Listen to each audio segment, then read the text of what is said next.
Time का relentless flow एक ऐसी रियलिटी है जो हमेशा रिमाइंड कराती है कि हर चीज एक टाइम के बाद फेड हो जाती है। इस वर्ल्ड में हर लिविंग बीइंग का अपना एक लाइफ स्पैन होता है। साइंटिस्ट के अकॉर्डिंग अर्थ का भी एक एस्टिमेटेड लाइफ स्पैन है, लगभग 7.7 बिलियन ईयर्स। लेकिन जब हम ह्यूमंस की एज की बात करते हैं तो ये सबसे छोटी लगती है। मेडिकल एडवांसमेंट की वजह से ह्यूमन लाइफ स्पैन पिछले कुछ डिकेड्स में काफी बढ़ गई है।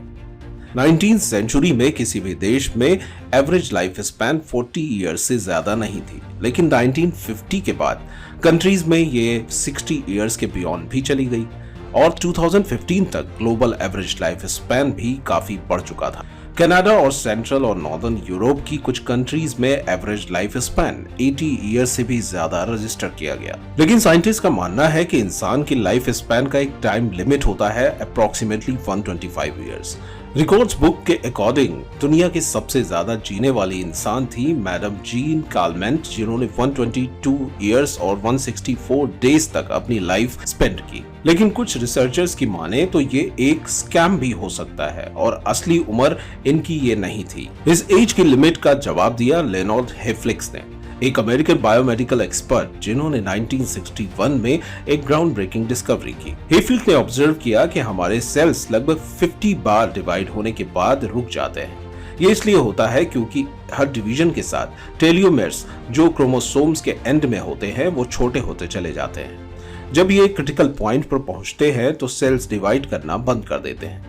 हेफ्लिक्स ने यह भी डिस्कवर किया कि सेलुलर एजिंग इंसान की एज से जुड़ी होती है। Cells approximately 40 to 60 times divide होने के बाद सेनिसेंस के प्रोसेस से गुजरते हैं, जिसमें इनका डिवीजन रुक जाता है और उनकी डेथ हो जाती है। ये प्रोसेस इंसान की उम्र के साथ होता है और यही रीजन है नेचुरल डेथ का भी। असल में हर स्पीशीज की अपनी हेफ्लिक लिमिट होती है। फॉर एग्जांपल, कछुए की सेल्स 110 बार डिवाइड होती हैं, इसलिए उनका लाइफ स्पैन 200 ईयर्स तक पहुंच जाता है। वहीं रैट्स की सेल मियरली 15 टाइम्स डिवाइड होती हैं और इसलिए उनका लाइफ स्पैन भी बेहद कम होता है। टेलोमेर्स की लेंथ की बेसिस पे हर ह्यूमन का लाइफ स्पैन अलग होता है।